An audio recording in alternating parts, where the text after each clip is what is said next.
and welcome to Tourism Today, where we talk about all things travel and tourism for Yakima, Yakima Valley, and beyond. You know, when people travel, they go for a number of reasons. They might go to visit friends and family, do some business travel, a convention or a trade show. But today we're going to talk specifically about sports travel and tourism. And with me today is Rich Austin, who's Director of Sports with the Yakima Valley Sports Commission. Welcome to the show, Rich. Thank you, John. I appreciate it. Yeah, glad to have you on. So sports are important for our tourism sector. Tell the audience what the Yakima Sports Commission does, your role and mission, and how you do things. Well, our mission is basically to bring money into the Yakima Valley through sports, so to foster that economic market through sporting events. We're really a part of Yakima Valley Tourism. We're just another department, but we're not located in the convention center. Our offices are out at Sozo, and we've been out there about 15 months. Great. We have a small department. There are three of us, myself, Mike Carey, who's been with us for about 11 years, and Shannon Anglin, who's been with us for about 4.5. And I've been there just almost 14 years. Yeah, you have. So tell our viewers, describe some of the things the Sports Commission does, with the services that you offer.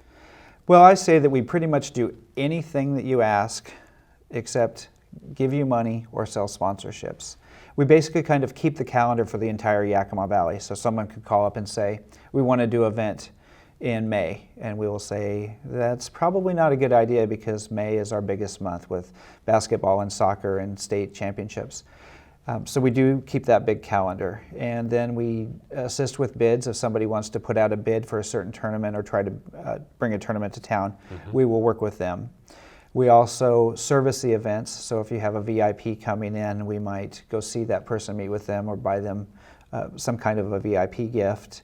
And just pretty much whatever we need to do to help make them have a successful event. So you're talking like local clubs and organizations that have regional, state, or larger area sporting events. You know, anything to do to help them bring it to town, stage it, and make it successful. Exactly. We'll do pretty much anything we can. I know we serve on several different boards and committees, the Yakima Mile, Sozo. We also work with folks at Team Yakima. We get a lot of phone calls just for some advice, maybe give us to give them a little bit of our experience to help them make their event a successful one. So tell us what some of the benefits are for sporting events for the community economically, as well as for building youth and the community building. So talk a little bit about that. Sure. Obviously, there are huge economic benefits for sports. In 2018, we had 517 events that brought in an estimated economic impact of $50 million. And this year, through October, we are kind of right on pace. We have 460 some events that have brought in about $45 million. So that kind of stays roughly the same, 3 to 4 to 5% growth every year. Pretty stable. But there are numerous benefits for the youth and for adults that participate in sports. And we actually have a poster on our wall, 101 reasons to play sports.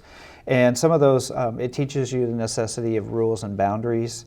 It develops an appreciation of being with others, but also being with others of different abilities. So you may be very good, I'm not very good. It kind of teaches us both a little bit of both compassion and patience.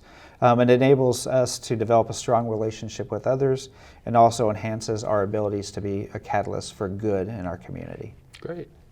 Now, in the sporting world, there's a lot of events. I mean, you look at it, it's anything from playing chess, that's a form of sport, all the way up to the ones we identify as in our culture and as a nation, baseball, football, basketball. What are some of the most popular ones that we have here in the Valley as far as sports and sporting events that we host? Well, I appreciate you brought in chess. You know, we count a sport basically anything where you keep score or you can win or lose. But as you mentioned, some of the most traditional sports are the most popular. Right. You know, some of the biggest events that we host are volleyball, softball, baseball, tennis, dance and drill, the traditional sports. But we do have several other groups that are doing very well. We have soccer, softball, we have youth baseball. That's a really big one for us. The Sports Forum, and Eddie Allen and his group, they've hosted several tournaments in the Yakima Valley every year. Going back to softball, the Greater Yakima Girls Softball Association, they host a dozen of events in the Valley annually. We also have basketball. In addition to leagues, we have Inland Empire AAU. They run 2 huge tournaments in the month of May, along with some other events throughout the year. So the traditional ones are the biggest for us, as you would expect, but some of the other ones are also kind of creeping up the ladder, so to speak.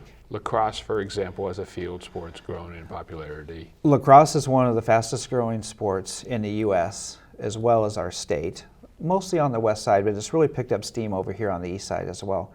We have Yakima Valley Lacrosse in the valley, and they run youth leagues and teams from 3rd and 4th graders all the way up through high school. And we've worked with them to put on the Duel in the Desert lacrosse tournament every April. We'll be in our 4th year in 2020. That's an event that's grown, as the sport's grown as well. We also host an event in lacrosse in November, and that one's, I think we had 40-some teams, and none of them were from the Yakima Valley. That was kind of an elite team, with 7 teams coming down from Canada and all over the Northwest. Running events do really well for us, volleyball events, so you name it, and we pretty much have it here in the Yakima Valley.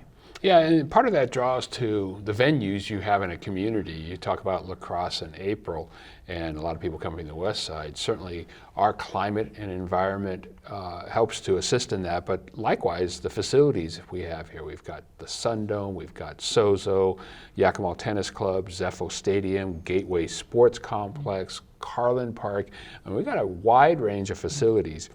What have they meant for the sports market, and do we need more facilities? What are we lacking? Well, those facilities, the expansion of some, the rebuilding of others, and then also just building new facilities has really meant the world to us in the sports market. Sozo is our newest one. Right now, people ask me, what do we got going on at Sozo? And it's kind of, what day are you going to ask me and who are you going to talk to? Currently, we have 13 fields out there, with 4 of those being sports turf. Actually, it's AstroTurf back in the day. We all remember that. That's growing.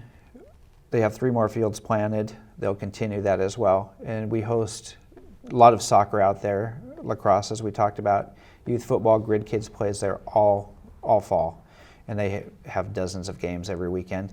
We also have a 13,500 square foot field house. So that is home to a lot of different events, primarily volleyball sports-wise, but lacrosse practices in there. You might have baseball, you have youth soccer with the Yakima School District. Those kids come in. So that facility has really grown and kind of put us on the map. And now they're working on a big building. That's what we call it, the big Sozo building, about 80 to 100,000 square feet, where we could have several basketball courts that could be converted into volleyball courts. Anything indoor we could host there. We could have karate, we could have archery, dance and drill. Just a really big multi-purpose venue. Sun Dome has went over several expansions over the last 30 years, and they're having a new one, putting in all new seating next summer. That will really help us out a lot. And that's home to WI volleyball, dance and drill, and basketball. So the biggest indoor events we host are in the Sun Dome. We also have the Yakima Tennis Club, one of the nicest facilities in the state, and about 5 years ago right before state tennis, we had a tragic fire. Right. And they've rebuilt that, and it's just beautiful. And they host dozens of tournaments every year. As a matter of fact, I just heard we're hosting the 65 and over Open Championships next October, so that would be a really big event for us. You have the Gateway Sports Complex, 7 fields. We host state slow pitch, and we host state fast pitch down there, along with a number of Washington softball tournaments. Then you have Carlin Park and Sela. They're pretty much a fast pitch park, but they also host some baseball. So we do have some great facilities, and that doesn't include Zeffo Stadium, which has been around for a long, long time. Right.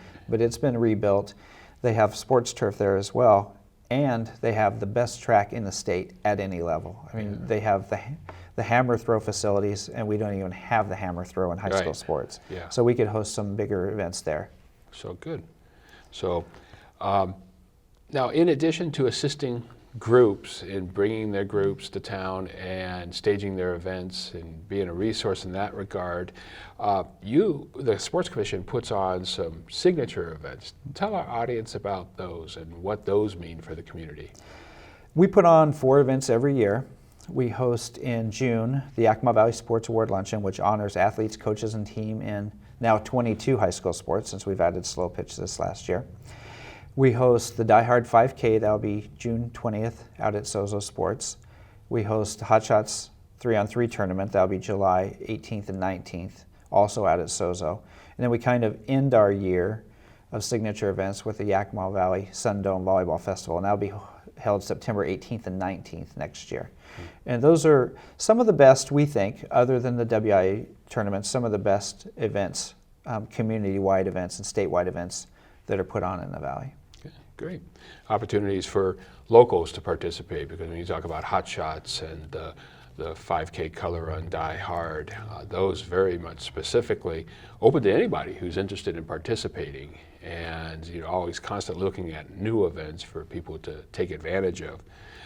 Since you've mentioned 2020, what are some of your goals and dreams for the next year? Well, we would like to make our events bigger and better. We moved Hot Shots last year out to Sozo from downtown after having to sit out a year because of the air quality from the fires.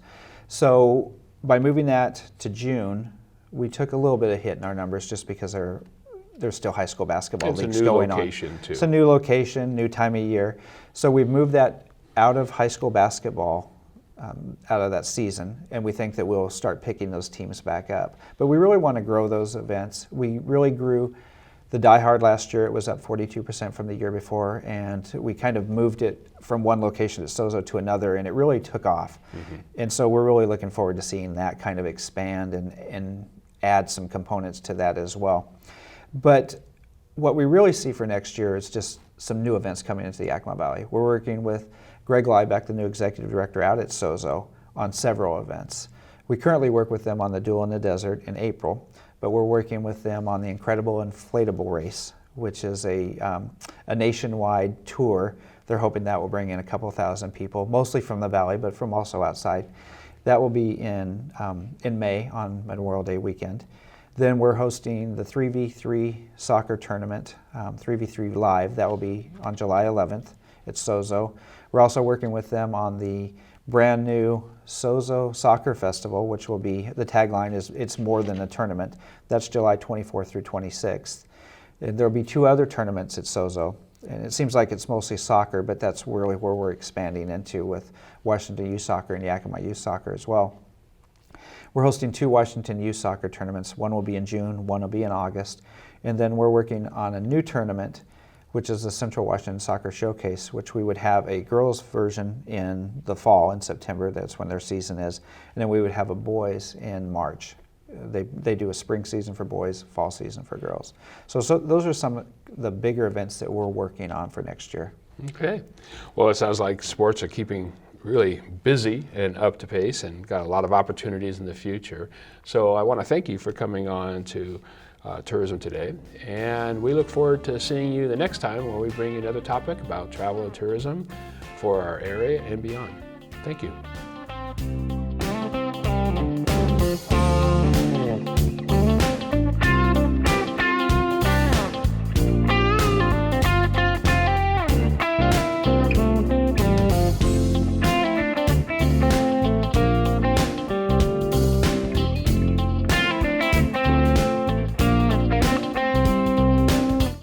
For more information on the Yakima Valley Sports Commission, visit their website at yakimasports.org or call the Yakima Valley Sports Commission at 509-575-3010.